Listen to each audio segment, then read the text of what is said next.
தொடர்ந்து சூரா பாத்துக்கிட்டு வரோம். இன்னைக்கு 55ல இருந்து 58 வசனங்கள் ஓதி கேட்டிருக்கோம். நம்ம பாப்போம் இன்ஷா அல்லாஹ். வாங்க. அல்ஹம்துலில்லாஹ். அந்த 55வது வசனம் சூரா கஹ்ஃப்ல அல்லாஹ் தஆலா சொல்றான், மனிதர்களிடம் நல்ல வழி வந்த போது நம்ப விடாமலும் தன் இறைவனிடம் பாவ மன்னிப்பு கோர விடாமலும் அவர்களை தடுத்தது என்னவென்றால், முன்னோருக்கு நேர்ந்த கதி அவர்களுக்கு நேராமல் இருப்பதுதான், அல்லது நேரடியாக வேதனை அவர்களுக்கு வராமல் இருப்பதுதான். நம் இறை தூதர்களை நற்செய்தி கூறுவோராகவும் எச்சரிக்கை செய்வோராகவுமே அனுப்பி வைத்தோம். ஆனால் ஓரிரையை ஏற்க மறுத்தோர் அசத்தியத்தால் சத்தியத்தை தகர்ப்பதற்காக பொய்வாதம் புரிகின்றனர். என் சான்றுகளையும் தங்களுக்கு விடுக்கப்பட்ட எச்சரிக்கைகளையும் நகைப்புக்குரியவையாக அவர்கள் எடுத்துக்கொண்டார்கள். அல்லாஹ் தஆலா 55, 56 இந்த 2 வசனத்திலையும் அல்லாஹ் தஆலா சொல்லி காட்டுறான். சோ இங்க உயர்ந்தவனாகிய அல்லாஹ் சுப்ஹானஹு வ தஆலா அன்று முதல் ஆரம்ப காலத்துல அன்னைக்கு ஆரம்பிச்சது இன்னைக்கு வரைக்கும் இறை மறுப்பாளர்கள் இருக்காங்க இல்லையா, அவர்களுடைய பிடிவாதமான போக்கு எவ்வாறு உள்ளது அப்படிங்கறத அல்லாஹ் தஆலா இந்த வசனத்தின் மூலமா நமக்கு சொல்லி காட்டான். அவங்க தெளிவான சான்றுகளையும் அல்லாஹ்வுடைய தெளிவான அத்தாட்சிகள் சான்றுகளை பார்த்தாலும் ஆதாரங்களை நேரடியா பார்த்த பிறகுதான் வெளிப்படையா உண்மையை தெளிவா சத்தியத்தை ஏற்க மறுக்கக்கூடிய மக்களா இருந்தாங்க. அல்லாஹ்வுடைய அத்தாட்சி, அவனுடைய ஆதாரம், அவனுடைய வெளிப்படையான உண்மையான தெளிவான சத்தியம் இதெல்லாம் தெரிஞ்சதுக்கு பின்னாடியும் அவங்க ஏற்க மறுத்தவங்களா இருக்கிறாங்கன்னு வசனத்துல சொல்லி காட்டுறான். சொல்லிட்டு சொல்றான், நாங்க வேதனையை கண்ணு முன்னாடி பார்த்தாதான் நம்புவோம், இல்லாட்டிலாம் நம்ப மாட்டோம் அப்படின்னு அல்லாஹ் தஆலா சொல்லக்கூடிய விஷயம் இதுல பார்த்து அல்லாஹ் தஆலா சொல்றான். அதாவது இவ்வளவு விஷயத்தை தெளிவா சொன்னதுக்கு பின்னாடியும் அவங்க என்ன கேக்குறாங்க அப்படின்னு சொல்லி பார்த்தா அல்லாஹ் தஆலா இந்த இடத்துல என்ன சொல்லி காட்டுறான்னு சொன்னா, நம்ம சத்தியத்தை ஆதாரங்களை வெளிப்படையா தெளிவா காமிச்சோம், இவங்க ஒன்னும் ஏன் நம்ப மாட்டாங்க அப்படின்னு சொல்லி சொன்னா, தண்டனை வரட்டுமே. நீங்க ஒரு தண்டனையை சொல்லி பயம் காட்டுறீங்க, உங்களுக்கு எல்லா இடத்துலயும் தண்டனை வருவீங்க, அந்த தண்டனையை நேரடியா காட்டுங்க, அதுக்கு பின்னாடி நாங்க நம்பிக்கை போடுறோம் அப்படின்னு இந்த இறை மறுப்பாளர்கள், இறைவனை ஏற்காத மக்கள் சொல்லி காட்டுறாங்க. அப்படி சொல்றது ரொம்ப தெளிவான ஒரு வழிகேட்டை அவங்களுக்கு காட்டுது. நீங்க உண்மையானவரா இருந்தா, நீங்க உண்மையாளரில் ஒருத்தரா இருந்தா, அது என்னன்னு எங்க முன்னோர்களுக்கு நேர்ந்த கதி எங்களுக்கு வராம நாங்க எப்படி நம்ப முடியும், அது எங்களுக்கு வரட்டும் அப்படின்னு சொல்லிட்டு கேக்குறாங்க. வேதனை அவர்களை சூழ்ந்து கொண்டு ஒருவரை கூடாமல் அனைவரை அப்படி முழுச்சும் அழிச்சு ஒழிக்கிறது தான் அதுன்னு சொன்னா, அப்புறம் அவங்க ஈமான் கொண்டு அவங்க ஏத்துக்கிட்டு நம்புறதுக்கு நம்பி என்ன பிரயோஜனம், நம்புறதுக்கு டைம் இருக்குது. அல்லாஹ் தஆலா அதான் சொல்றான். அப்ப நேரடியா அவங்களுக்கு வேதனை வராமல் இருப்பதுதான், அவங்க நேருக்கு நேர் கண்கூட வேதனைய பார்க்காம இருக்கிறதுதான் அவர்களை நம்ப விடாம தடுக்குது அப்படிங்கறதா இந்த வசனத்துல அல்லாஹ் சுப்ஹானஹு வ தஆலா சொல்லி காட்டான். அதாவது குற்றம் செய்யக்கூடிய பாவம் செய்யக்கூடிய முந்தைய சமுதாயத்திற்கு எப்படிப்பட்ட கதி நேர்ந்துச்சோ அது மாதிரி அடியோடு அழிக்கக்கூடிய மாபெரும் வேதனை ஏதாச்சும் அவங்களுக்கு வரணும் அப்படின்னு சொல்லி விரும்புறாங்க. அல்லது மறுமையின் வேதனையை நாங்க கண்ணு கூட பார்க்கணும், அப்பதான் நாங்க நேர்வழிய ஒரே ஒரு இறைவன் தான் அப்படிங்கறத நாங்க ஒப்புக்கொள்வோம் அப்படின்னு சொல்லிட்டு தங்களுடைய பாவத்துக்காக தங்களுடைய இறைவனிடம் மன்னிப்பு கோருவோம் அப்படின்னு சொல்லியும் இந்த மக்கள் சொல்றாங்க. இந்த 2ல 1 நடக்காத வர நாங்க வெறும் அறிவுரையினாலேயோ ஆர்வமூட்டி எச்சரிக்கை செய்யறதுனாலயோ திருந்த மாட்டோம். இப்பேற்பட்ட பேச்சு பாருங்களேன். சுப்ஹானல்லாஹ். நீங்க குர்ஆன் தான் அல்லாஹ் தஆலா சொல்லி காட்டுறா, மிகப்பெரிய அத்தாட்சியிலேயே இது மாதிரியான ஒரு அத்தாட்சி அற்படை ஒரு என்ன சொல்றது அல்லாஹ் தஆலா சொல்ல காட்டக்கூடிய கண்கூட வரக்கூடிய ஒரு விஷயம் தான் இது மாதிரி ஒரு நேரடியான ஒரு ஆதாரமோ அத்தாட்சியும் வர இல்ல.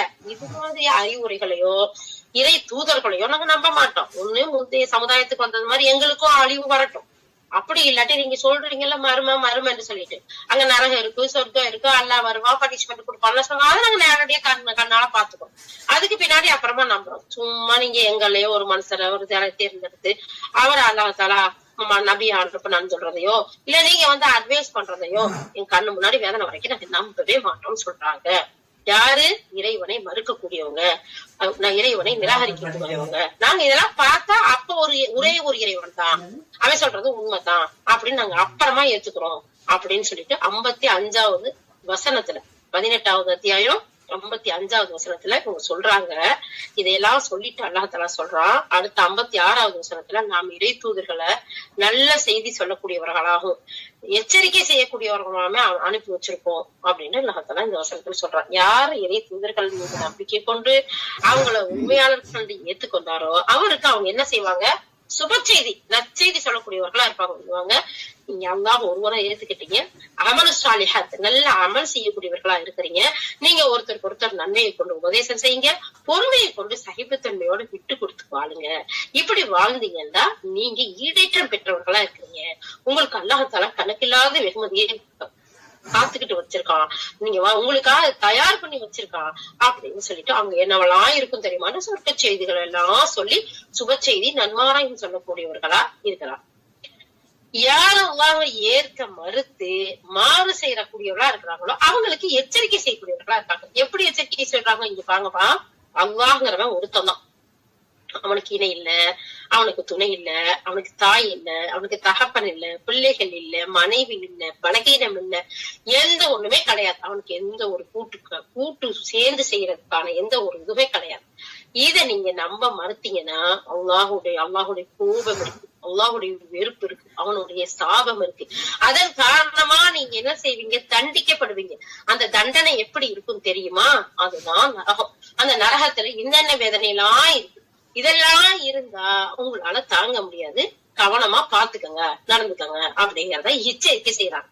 இதத்தான் அல்லாஹ் தஆலா சொல்றோம். நபிமார்கள் எப்படிப்பட்டவங்களா நம்ம அனுப்பியிருக்கோம், உண்மையை கொண்டு அவங்க வந்திருக்கிறாங்க. அதை நம்பக்கூடியவர்களுக்கு நற்செய்தி சொல்லக்கூடியவர்களாகவும் அதை மறுக்கக்கூடியவர்களுக்கு எச்சரிக்கை செய்யக்கூடியவர்களாக இருப்பாங்க. இதே தொடர்ல அல்லாஹ் தஆலா சொல்றான், இறை மறுப்பாளர்களை பற்றி அல்லாஹ் தஆலா சொல்லும் போது ஒரே ஒரு இறைவனை, ஒரு இறையை ஏற்க மறுத்த சத்தியத்தை நிராகரிச்சு அசத்தியத்துல வாழக்கூடிய, பொய்யிலேயே வாதம் செய்யக்கூடிய மக்களுக்கு அல்லாஹ் தஆலா சொல்றான், அவர்களிடம் இறை தூதர்கள் கொண்டு வந்த சத்தியத்தை அசத்தியத்தின் மூலம் பலவீனப்படுத்துவதற்காக அவங்க என்ன செய்யறாங்க, இறை தூதர்களிடம் பொய்வாதம் செய்யறாங்க. ஆனா அது அவர்களுக்கு சாத்தியமானதா இல்ல.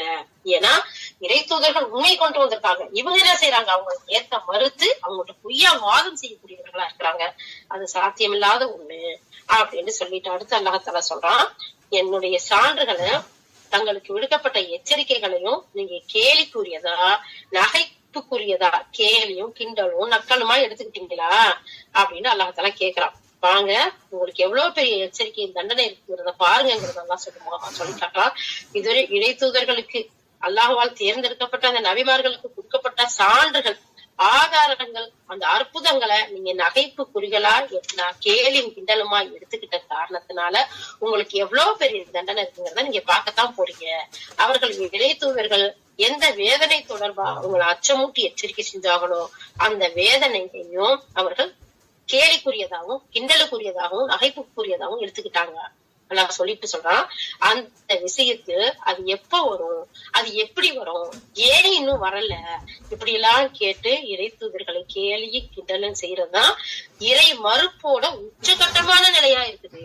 இறைவன் இல்லைங்கிறது ஒரு பக்கம் இறை மறுப்பு, அதுக்கு நிராகரிக்கிறது அடுத்த மறுப்பு. அதுக்கு அடுத்து நீங்க சொல்லக்கூடிய வேதனையும் நீங்க சொல்லக்கூடிய அந்த இறுதினாலும் அது எப்ப வரணும்னா கொண்டு வாங்கலன்னு சொல்லி கேலியும் கிண்டலுமா நகைப்பா நக்கலா பேசுறாங்க பாத்தீங்களா. இதுதான் இறைவன் மறுக்கிறதுல உச்சகட்டமான மறுப்பு, ரொம்ப மோசமான நிலை அப்படிங்கறத அல்லாஹ் தஆலா 56வது வசனத்துல சொல்றான். சொல்லிட்டு 57வது வசனத்துல அல்லாஹ் தஆலா என்ன சொல்றான்னு சொன்னா, தன் இறைவனின் வசனங்களால் அறிவுறுத்தப்பட்ட பிறகும் அவற்றை புறக்கணித்து விட்டு முன்பு தம் கரங்கள் செய்தவற்றை மறந்து போனவற்றை விட பெரும் அநியாயக்காரர்கள் வேறு யார் இருக்க முடியும்? அவர்கள் இதை விளங்கிக் கொள்ளாதவாறு அவர்களின் உள்ளங்களில் முடிகளையும் அவர்களின் காதுகளில் அடைப்பையும் நிச்சயமாக ஏற்படுத்தி விட்டோம். நபியே, அவர்களை நீர் நல்ல வழிக்கு அழைத்தாலும் இந்நிலையில் ஒருபோதும் அவர்கள் நல்வழி பெற மாட்டார்கள். அல்லாஹ் தஆலா சொல்லி காட்டுறான் பாருங்க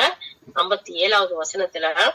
உயர்ந்தோனாகி அல்லாஹ் ரப்புல் இஸ்ஸத் சொல்றான், தம் இறைவனுடைய வசனங்களால் அறிவுறுத்தப்பட்ட பிறகும் அதை புறக்கணிக்கிறாங்கல்ல, அவங்கதான் அநீதியாளர்களே பெரும் அநீதியாளரா இருக்க முடியும் அப்படின்னு சொல்லிட்டு, இந்த இறைவனுடைய வசனங்களால் நல்ல அறிவுரைகள் வந்த பிறகும் அதை மறுத்து விட்டதை போன்ற ஒரு காட்டிக்கிட்டான். அந்த மக்களை அல்லாஹ் சொல்றான், காதை கொடுத்தும் அதை கேட்காம அதன் பால அல்லாஹ் ஆக்கிட்டான். மனதை திருப்பாமலும் அலட்சியம் செய்தவரோட பெரும் அநீதியாளர்களை அல்லாஹாலா அல்லாஹ்வின் அடியார்களையே வேற யார் இருக்க முடியும்? காது இருந்தும் கேட்காம உள்ள மருந்து சிந்திக்காம இருக்கிற மக்கள் மாதிரி ஒரு அநியாயக்காரர்கள் வேற யாரும் இருக்க முடியும் அப்படிங்கிறத அல்லாஹாலா சொல்லிட்டு, அவர் முன்பு தன்னுடைய கரங்கள் செய்தவர்கள், அதாவது அவர் செய்த தவறுகளையும் அருவருப்பான செயல்களையும் அப்படியே மறந்துட்டு, இவரை விட அக்கிரமக்காரர், இப்படி வாழக்கூடிய மனிதனை விட ஒரு அக்கிரமக்காரர் யார் இருக்க முடியும்? அல்லாஹால சொல்லி காட்டுறான். அல்லாஹ் பாதுகாக்கணும். இந்த மாதிரி தான் செய்யக்கூடிய பாவத்தை அதுலயே ஊறி போய் அந்த பாவம் தான் செய்யறதையே மறந்து நல்ல அட்வைஸ்களை அப்படியே அலட்சியப்படுத்திட்டு வாழக்கூடிய மனிதன் மிகவும் அக்கிரமம் செய்யக்கூடியவன், அநியாயம் செய்யக்கூடியவன், தனக்குத்தானே நகைப்புக்கூடிய ஒருவனா இருக்கிறான் அப்படிங்கிறத அல்லாஹ் இந்த வசனத்துல எல்லாம் சொல்றான். இதே தொடர்ல அவர்கள் அதை விளங்கி கொள்ளாதவாறு அவங்களுடைய உள்ளங்கள்ல மூடிகளை ஏற்படுத்திட்டோம். ஏன்னா இவ்வளவு அழகான விஷயங்களை சொல்லியும் அதை அலட்சியம் பண்ணி கேட்காம போனாங்க இல்லையா, அவங்களுடைய உள்ளங்கள் எல்லாம் நம்ம மூடிகளை போட்டுட்டோம். ஏன்னா அவங்க இனிமேல் எதை சொன்னாலும் அவங்க விளங்கிக்கிற மாட்டாங்க, அவங்க குடிச்ச குடிவாதத்திலேயே இருப்பாங்க, சொன்னதையே சொல்லுவாங்க. இனிமேல அவங்களுக்கு எதுவுமே ஏறாது. ஏன்னா உள்ளத்துல கவர் பண்ணிட்டோம்னா அதுக்கு மேல என்ன விழுகும்? ஒண்ணுமே கேட்காது. அவர்களுடைய காதுகள்ல அடைப்பை ஏற்படுத்திட்டோம். நிச்சயமா அது உண்மையானது ஆயிடுச்சுன்னு அல்லாஹ்தாலா சொல்றான். அவங்களுடைய உள்ளத்துலயும் மூடிய போட்டுட்டோம், காதுகளையும் அடைப்புகளை ஏற்படுத்திட்டோம். அதாவது இறை வசனங்களால் அவங்களுக்கு அறிவுறுத்தப்பட்டோம், அலட்சியம் செய்து விட்டு அவர்களுக்கு இந்த குர்ஆனை அதன் விளக்கத்தையும் விளங்கி கொள்ளாத வகையில அவர்களுடைய உள்ளங்கள்ல திரைய முடிச்சு. சுப்ஹானல்லாஹ், அல்லாஹு அக்பர், அல்லாஹு அக்பர். இந்த நிலைமைகள்ல இருந்து எங்கள் அனைவரையும் பாதுகாத்தருள்வாயாக. அல்லாஹுடைய அறிவுரையை கேட்கறதுல இருந்து அல்லாஹால உள்ளத்துல திரையை ஏற்படுத்திட்டான்னா எவ்வளவு பெரிய அறிஞர்கள் சொன்னா என்ன, எவ்வளவு பெரிய அட்வைஸ் அழகா பேசுறவங்க சொன்னாங்க, ஏதாச்சும் போய் கேட்குமா? கேட்காது. ஏன்னா அவங்க நிராகரிச்சு அல்லாஹாலா அவங்க உச்சபட்சத்துக்கு போய் கேலியும் கிண்டலும் எப்ப பண்ண ஆரம்பிச்சாங்களோ அதோட அல்லாஹாலா அவங்களுடைய உள்ளங்களுக்கு திரையிட்டுட்டான். அது வரைக்கும் பண்ணதான் இருக்கு, அது வரைக்கும் அவங்களுக்கு கேட்கக்கூடிய வாய்ப்பு அல்லாஹாலா குடிச்சுதான் வச்சிருக்கான். ஆனா ஓவரா கேலியும் கிண்டலும் நக்கலுமா பேசும்போது அல்லாஹாலா என்ன செஞ்சுட்டான், அவங்களுக்குரிய அவகாசத்தை அவங்க க்ளோஸ் பண்றான். அதே மாதிரி அவர்களுடைய காதுகள்ல நல்லதை கேட்காதவாறு அந்த கருத்தை கேட்டு அதை விளங்கி செயல்படக்கூடிய தன்மையும் அல்லாஹ் ஏற்படுத்திடுறான் அப்படின்னு சொல்றாங்க. சொல்லிட்டு, நபியே, இவர்களை நீ நல்ல வழிக்கு அழைத்தாலும் எந்த நிலையிலும் ஒருபோதும் அவங்க நல்ல வழி பெறமாட்டாங்கன்னு அல்லாஹாலா சொல்றான். ஃபர்ஸ்ட் 57வது வசனத்துல. 58வது வசனத்துல அல்லாஹாலா சொல்றான், நபியே, நம்முடைய இறைவன் மிகவும் மன்னிப்போம், கருணை உடையவனாவான். அவர்கள் தேடிக்கொண்டதற்காக அவர்களை அவன் தண்டிப்பதா இருந்தால் அவர்களுக்கு விரைவாகவே வேதனை வழங்கியிருப்பான். எனினும் அவர்களுக்கென வாக்களிக்கப்பட்ட நேரம் ஒன்று உள்ளது. அதை விட்டு தப்பிக்க எந்த புகலிடத்தையும் அவர்கள் ஒருபோதும் பெறமாட்டார்கள். சுப்ஹானல்லாஹ், இவ்வளவு 3 வசனத்துல 55, 6, 7 இந்த 3 வசனத்திலையும் இறைவனை நிராகரிக்கக்கூடிய மக்கள் அத்தாட்சிகள் வந்ததுக்கு பின்னாடியும், அற்புதங்கள் வந்ததுக்கு பின்னாடியும், இந்த குர்ஆனை கொடுத்ததுக்கு பின்னாடியும், நபிமார்கள் வந்ததுக்கு பின்னாடியும் நிராகரிக்கக்கூடியவர்களா இருக்கிறாங்க, ஏற்றுக்கொள்ளாத மக்களா இருக்கிறாங்க, வீண் விவாதம் பேசக்கூடியவர்களா இருக்கிறாங்க, பொய் பேசக்கூடியவர்களா இருக்கிறாங்க. இப்படி இருந்தாலும் அல்லாஹ்தாலா சொல்றான், அவங்க இன்னும் மேற்கொண்டு சொல்றாங்க, பெரியவங்களுக்கு முன்னோருக்கு வந்ததெல்லாம் எங்களுக்கு வரட்டும், அப்ப பாத்துக்கிடுவோம், மறுமைண்டு அப்ப போய் கண் கூட பாக்குறோம்ல அப்ப பாத்துக்கிடுவோம்னு அலட்சியமாவும் பொய் விவாதங்கள்ல நபிமார்களை பொய்ன்னு சொல்லி, வேதத்தை பொய்ன்னு சொல்லி, மறுமையினால பொய்ன்னு சொல்லி வாழக்கூடிய இப்படி மக்களுக்கு நம்ம திருப்பியும் அறிவுரை சொல்றோம். அதை ஏற்காத போது அவங்களுடைய உள்ளங்கள்ல நாம ஒரு திரை ஏற்படுத்திடுறோம், காதுகள்ல நம்ம அடைப்பை ஏற்படுத்திடுறோம். அதனால அவங்க சிந்திக்காத மக்களா இருக்கிறாங்க. நபி, இவங்களுக்கு நீ எவ்வளவுதான் அறிவுரை சொன்னாலும் இவங்க நல்ல வழி பெற மாட்டாங்க இப்படிங்கிறத சொல்லிட்டு அல்லாஹாலா சொல்றான், இந்த மக்களை இவங்க செய்யக்கூடிய அநியாயத்துக்கு, இவங்க பேசக்கூடிய பேச்சுக்கு, இவங்க பண்ணக்கூடிய கிண்டலுக்கு அல்லாஹ்தாலா குடிக்கக்கூடியவனா இருந்தா, தண்டிக்கக்கூடியவனா இருந்தா எப்பயோ இவங்க கதை முடிச்சிருக்கோம். நம்ம எல்லாம் எப்படி இருப்போம்? ஒரு தடவை பார்ப்போம், 2 தடவை பார்ப்போம், 3 தடவை பார்ப்போம், 4 தடவை பார்ப்போம். அதுக்கடுத்து என்ன செய்வோம்? பொறுமைக்கு ஒரு அளவு இருக்கு, அதுக்கு ஒரு எல்லை இருக்கு, நம்மளே சொல்லுவோம். அதுக்கு மேல சாது மிரண்டா காடு கொள்ளாது அப்படின்னு தத்துவ வித்தை எல்லாம் பேச ஆரம்பிப்போம். ஆனா அல்லாஹ்தாலா சொல்றா, உண்மையிலேயே இவங்களை தண்டிக்கக்கூடிய ஒரு ஆற்றல் நமக்கு இருந்தும் ஏன் தண்டிக்காம வச்சிருக்கோம் தெரியுமா? இவங்களுக்கு ஒரு அவகாசத்தை கொடுத்திருக்கோம். எப்படிப்பட்ட அவகாசத்தை நம்ம கொடுத்திருக்கோம்னு அல்லாஹ்தாலா சொல்றா, நம்மையே உன்னுடைய இறைவன் மிகவும் மன்னிப்பவனா இருக்கான், கருணை உடையவனா இருக்கான். அதாவது முஹம்மது ஸல்லல்லாஹு அலைஹி வஸல்லம் கூப்பிட்டு சொல்றான், உன்னுடைய இறைவன் மிகவும் மன்னிப்பவனாகும், தாராளமாக வழங்கக்கூடியவனும் கொடையாளனுமா இருக்கான். அதனால இவங்களுடைய இனிமேலும் திருந்த மாட்டாங்களா? இப்ப ஏதாச்சும் ஒரு சந்தர்ப்பம் அவங்களுக்கு கிடைச்சிடாதா? இவங்க அல்லா இடத்துல மன்னிப்பு கேட்க மாட்டாங்களான்னு அவகாசத்தை இன்னுமே கொடுத்து வச்சிருக்கேன். சுப்ஹானல்லாஹ் அக்பர். அல்லாஹ் எவ்வளவு பெரிய கருணைகள்லாம் இருக்கிறான் அப்படின்னு சொல்லி பாருங்க. அல்லாஹ் அக்பர். அந்த கருணைக்கு அவனுக்கு நிகர் வேற யாருமே இல்லை. அதனாலதான் அல்லாஹ் தஆலா சொல்றான், நான் உங்களை பொறுமையோட என்னுடைய கருணையின் காரணமா நான் மன்னிக்க கூடியவனா, அவங்களுடைய துவாக்களை அவங்களுடைய தௌபாவை ஏற்கக்கூடியவனா நான் இருக்கிறேன், தாராளமா வழங்கக்கூடிய கொடையாளனாவும் இருக்கேன் அப்படின்னு சொல்லிட்டு அல்லாஹ் தஆலா சொல்றான். அவர்கள் தேடிக்கொண்டதற்காக அவர்களை நான் சந்திப்பதா இருந்தா அவங்க விரைவாகவே வேதனை வழங்கப்பட்டிருப்பாங்க அப்படின்னு இந்த வசனத்துல சொல்லிட்டு அடுத்த ஒரு வசனத்துல சொல்றான், அல்லாஹ் மனிதர்களை அவர்கள் தேடிக்கொண்டதற்காக தண்டிப்பதா இருந்தா பூமியின் மீது எந்த ஒரு உயிரினத்தையும் விட்டு வச்சிருக்க மாட்டான். இருந்தாலும் அவங்க எல்லாருக்கும் ஒரு குறிப்பிட்ட தவணையை நம்ம ஏற்படுத்தி இருக்கிறோம். அது வரைக்கும் நம்ம அவகாசம் கொடுக்குறோம் அவங்க திருந்துறதுக்கு, அவங்க தௌபா செய்யறதுக்கு. அவங்களுக்கு ஒரு அழகான வாய்ப்பு அதை ஏற்படுத்தி கொடுத்திருக்கோம் அப்படின்னு சொல்லி அல்லாஹ் தஆலா சொல்றான். அதே மாதிரி இன்னொரு வசனத்திலயும் அல்லாஹ் தஆலா சொல்றான். அது முதல் நான் சொன்ன வசனம் 35வது அத்தியாயத்துல 45வது வசனம். அடுத்து அல்லாஹ் தஆலா 13வது வசனத்துல 13வது அத்தியாயம் 6வது வசனத்துல அல்லாஹ் தஆலா சொல்றான், நபியே நிச்சயமா உங்களுடைய இறைவன் எப்படிப்பட்டவனா இருக்கான்னு தெரியுமா? மனிதர்கள் அநியாயம் செஞ்ச அந்த நிலையில அவர்களை அவன் மன்னிக்க கூடியவனா இருப்பான். அல்லாஹ் அக்பர், அல்லாஹ் அக்பர். உண்மையிலேயே இந்த பண்புகள்லாம் அவனுக்கு மட்டும்தான் உரியது. அல்லாஹ் அக்பர். மனிதர்கள் அநீதி இழைத்த போதும் அவங்கள மன்னிப்பவனாவா இறைவன். நிச்சயமா உங்களுடைய இறைவன் கடுமையா தண்டிப்பவனாவும் இருக்கிறான். இந்த மக்களுக்கு அவகாசத்தை கொடுத்திருக்கிறான் இப்படின்னு அல்லாஹ் தஆலா சொல்றான் 13வது அத்தியாயத்துல 6வது வசனத்துல. அதுக்கடுத்து அல்லாஹ் தஆலா சொல்றான், தான் சகிப்புத்தன்மை உடையவன், மனிதன் குற்றங்களை குறைகளை மறைத்து அவர்களை மன்னிக்க கூடியவனா இருக்க அப்படின்னு அல்லாஹ் தஆலா சொல்லி காட்டுறான். அதே மாதிரி இன்னும் சில வேலைகள்ல மனிதர்கள் தீய செயல், அந்த தீய வழிய கைவிட்டு நல்ல வழிக்கு திரும்ப அல்லாஹ் வகை செய்யறான். அல்லாஹ் அக்பர். ரஹ்மானே ரஹீமே, இது உனக்கே உரிய பண்பல்லவா? இவ்வளவு அழகா சொல்றான் பாருங்க. அல்லாஹ் சகிப்புத்தன்மையா உடையவனா இருக்கிறானா, அல்லாஹ் அவனுடைய குற்றங்களை குறைகளை மறைக்க கூடியவனா இருக்கிறானா, மன்னிக்க கூடியவனா இருக்கானா. சில நேரத்துல இந்த மனிதர்களுக்கு அவனுடைய தீய வழியை விட்டுட்டு நல்ல வழிக்கு திரும்ப கூடிய சந்தர்ப்பத்தை ஏற்படுத்தி கொடுக்குறானா. அதுலயும் திரும்பலண்டா, அதுலயும் மாறலண்டா. அல்லாஹ் தஆலா முதல் வசனத்துல சொல்றான் பாருங்க, 13வது அத்தியாயத்துல 6வது வசனம். அதுக்கு மேலேயும் திருந்தலன்னா கடுமையா தண்டிக்கக்கூடியவனா இருக்கான். அடுத்து அல்லாஹ் தஆலா சொல்றான், யார் தொடர்ந்து தீய வழியிலேயே நீடிக்கிறார்களோ அவர்களுக்கு என்ன ஒரு நாள் இருக்கு, அந்த நாள்ல அவர்களுடைய கணக்கு முடிக்கப்படும். அந்த நாள் எப்படிப்பட்ட நாளா இருக்கும் தெரியுமா? சிறுவனுக்கு கூட நரைச்சு போயிரும், அவ்வளவு கடுமையான நாளா இருக்கும். ஒரு கர்ப்பிணி பெண் தன்னையும் அறியாமல் பிரசவித்து விடுவா. அவ்வளவு ஈஸி கிடையாது. பிள்ளைய உண்டாகிறது ஈஸி மாதிரி பிறக்கிறது ஈஸி கிடையாது. அதுக்குன்னு வழி, அதுக்கு ஸ்டெப் பை ஸ்டெப்பா இருக்குது. அந்த ஸ்டெப் எல்லாம் மறந்து அந்த வேதனையெல்லாம் தாண்டுற அளவுக்குன்னு சொன்னா அப்ப அது எவ்வளவு பெரிய பயங்கரமான ஒரு நிகழ்வா அந்த நாள் இருக்கும். அப்படி ஒரு பயங்கரமான நாளா இருக்கும். இவங்க தீய செயல்கள நீடிச்சு அதுலயே தண்டனை வந்தாதான் பாப்பேன் திருத்தவே சொல்றாங்கல்ல. அந்த நாள் சிறுவனையும் நரைத்து போயிடும். கர்ப்பிணியும் தன்னுடைய கர்ப்பத்தை, தன்னுடைய பிரசவத்தை தெரியாம வெளியாக்கிடுவான், குழந்தை ஈண்டெடுத்துருவான். அப்படிப்பட்ட ஒரு நாள் பயங்கரமான நாளா இருக்கும். இதனாலதான் அல்லாஹ் தஆலா சொல்றான், எனினும் அவர்களுக்கு வாக்களிக்கப்பட்ட நேரம் ஒன்று உள்ளது, அதை விட்டு தப்பிக்க எந்த ஒரு புகழிடத்தையும் அப்போது அவர்கள் பெற மாட்டார்கள். இப்ப அக்காவோட இருக்கு, தங்கச்சியோட இருக்கு, நானாவோட இருக்கு, சின்னமாவோட இருக்கு, பெரியம்மாவோட இருக்கு, இல்ல வெளியூருக்கு போயிடலாம், வெளிநாட்டுக்கு போயிடலாம், எங்கேயோ இந்த கம்பெனி இல்லாட்டி வேற கம்பெனி, இந்த பிசினஸ் இல்லாட்டி அடுத்த பிசினஸ், இந்த வேலை இல்லாட்டி அடுத்த வேலை, இந்த ஒய்ஃப் இல்லாட்டி அடுத்த ஒய்ஃப், இந்த குடும்பம் இல்லாட்டி எப்படி என்னென்னமோ செஞ்சுட்டு போயிடுறாங்க. அந்த மாதிரி அன்னைக்கு யாரு எதுவும் செய்யவே முடியாது.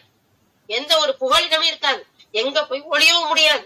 அங்க அல்லாஹ்விடம் தவிர அவன்கிட்ட இருந்து தப்பிக்கவே முடியாது. அல்லாஹ் தஆலா சொல்றான், எந்த ஒரு புகலிடத்தையும் பெற மாட்டாங்க. அதாவது அதுல இருந்து தப்பிக்கவோ மீட்சி பெறவோ அதை மாற்றவோ அவர்களால் முடியவே முடியாது. எந்த ஒண்ணுமே செய்ய முடியாது.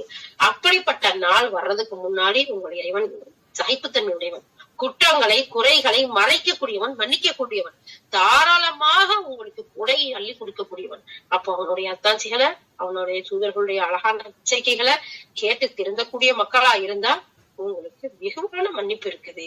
அல்லாஹ் தஆலா நீங்க அந்த கல்பு, அந்த எண்ணம் ஒரு துளி இருந்தாலும் போதும் உங்களை அழகா மாற்றி கொண்டு வரக்கூடிய வழியையும் ஏற்படுத்தக்கூடியவனா இருக்கான், தேவையான அவகாசத்தையும் கொடுத்திருக்கான். மனிதர்களே, நீங்க திருந்தக்கூடியவர்களா இருந்தால் அல்லாஹ் சூரா அல்-கஹ்ஃப் 55, 56, 57, 58 இந்த 4 வசனங்கள்ல பார்த்திருக்கோம். இந்த 4 வசனத்திலையும் அல்லாஹ் தெளிவா சொல்லி காட்டுறான். இதுக்கு மேலேயும் நான் இதை மறுப்புலதான் பிடிவாதத்துலதான் இருப்பேன், வேதனைய ஒண்ணு கண்ணால தப்பாப்பேன், அது நேரடியா போய் மறுமையில, அப்படி இல்லாட்டி அந்த அழிவு எங்களுக்கு வரட்டும், அப்ப பாத்துக்கிறோம் அப்படின்னு சொல்லி பிடிவாதமா இருந்தீங்கன்னா உங்களுக்கு மன்னிப்புங்கிற அந்த வாசலையே அடைபட்டு போய் நீங்க தப்பிச்சு போற புகலிடமும் உங்களுக்கு இல்லாம போய் கடுமையான தண்டனைக்கு ஆளாகக்கூடியவர்களா இருப்பீங்க அப்படிங்கறத அல்லாஹ் தஆலா இந்த 4 வசனத்தை நமக்கு சொல்லி காட்டுறோம். சுப்ஹானல்லாஹ். ஒன்னை ஏத்துக்கிட்டு ஒன்ன மறுத்தாலும் அல்லாஹ் பாதுகாக்கணும். கொஞ்ச நாளைக்கு அதுல போய் இருந்துட்டு வர முடியுமா? இந்த நரகத்துக்குள்ள, அந்த வெப்பத்துக்குள்ள முடியாது இல்லையா? அப்ப முழுமையா நம்மளை திருத்தி மாற்றி உண்மை மோமென்களாக இருக்கணும்னு சொன்னா அல்லாஹ்வுடைய வசனங்களை நம்பிக்கை கொள்ளணும், அழகான அமலு சாலிஹாத்தை செய்யக்கூடியவர்களா இருக்கணும். அல்லாஹ்வுடைய மிகப்பெரிய கிருபையில ஒருத்தருக்கு ஒருத்தர் பொறுமையை கொண்டும் உண்மையை கொண்டும் உபதேசம் செய்யக்கூடியவர்களா, சகிப்புத்தன்மை மிக்கவர்களா நாம இருக்கணும். இன்ஷா அல்லாஹ். யா அல்லாஹ், உன்னுடைய சுப செய்திகளை பெறக்கூடிய நன்மக்களாக, மோமென்களாக, முத்தகங்களாக, சித்தீகங்களாக எங்கள் அனைவரையும் ஆக்கி வையா அல்லாஹ். சுஹதாக்களுடைய அந்தஸ்தை எங்களுக்கு தந்தருவாயாக யா அல்லாஹ். யா அல்லாஹ், மிக அழகிய ரமலானை முடித்த நிலையில் யா அல்லாஹ் உன்னிடம் பாவங்களை எல்லாம் கழுவி யா அல்லாஹ் உன்னுடைய மிகப்பெரிய ஒரு ஞானத்தை எதிர்பார்த்து அந்த அல்ஹம்துலில்லாஹ் அந்த அதனுடைய இரங்கலையும் பெற்று அழகான முறையில் ரமலானை பெருநாளை அடைந்து சந்தோஷமான நிலையில் இருக்கக்கூடிய மக்களாக இருக்கின்றோம். யா அல்லாஹ், இந்த சந்தோஷத்தை எங்களுக்கு இந்த உலகில் கொடுத்தது மாதிரி எங்களுக்கு கபருக்கு உடைய வாழ்க்கையிலும் சந்தோஷமான வாழ்க்கையாக எங்களை ஆக்கி வைப்பாயாக. மறுமை வாழ்க்கையிலும் எங்களுக்கு மிகப்பெரிய சந்தோஷத்தை தந்தருவாயாக யா அல்லாஹ். கேட்டதன்படி அமல் செய்யக்கூடிய பாக்கியவர்களாக எங்கள் அனைவரையும் ஆக்கி வைத்து உன்னுடைய வேதத்தோடு உன்னுடைய அழகான வழிகாட்டுதலோடு ஒற்றுமையாக தொடர்ந்து அதை பற்றி பிடித்து வாழக்கூடிய நன்மக்களாக எங்கள் அனைவரையும் ஆக்கி வைப்பாயாக. எங்கள் மீது புரிந்த அற்புடைகளுக்கு நன்றி செலுத்தக்கூடியவர்களாகவும் நீ பொருந்திக்கொள்ளும் விதத்தில் நன்மைகள் செய்யக்கூடியவர்களாகவும் எங்களை ஆக்கி கொடுத்து எங்கள் குடும்பத்தார்களையும் மக்களையும் பக்கம் ஆக்கி அருள்புரிவாயாக. வாஹிரு தஅவானா அல்ஹம்துலில்லாஹி ரப்பில் ஆலமீன். சுப்ஹானல்லாஹி வபிஹம்திஹி சுப்ஹானக அல்லாஹும்ம வபிஹம்திக நஷ்ஹது அன் லா இலாஹா இல்லா அன்த நஸ்தக்ஃபிருக வ நதுபு இலைக். சுப்ஹான ரப்பிக ரப்பில் இஸ்ஸத்தி அம்மா யசிஃபூன் வ ஸலாமுன் அலல் முர்ஸலீன் வல்ஹம்துலில்லாஹி ரப்பில் ஆலமீன். அஸ்ஸலாமு அலைக்கும் வ ரஹ்மத்துல்லாஹி வ பரகாத்துஹு.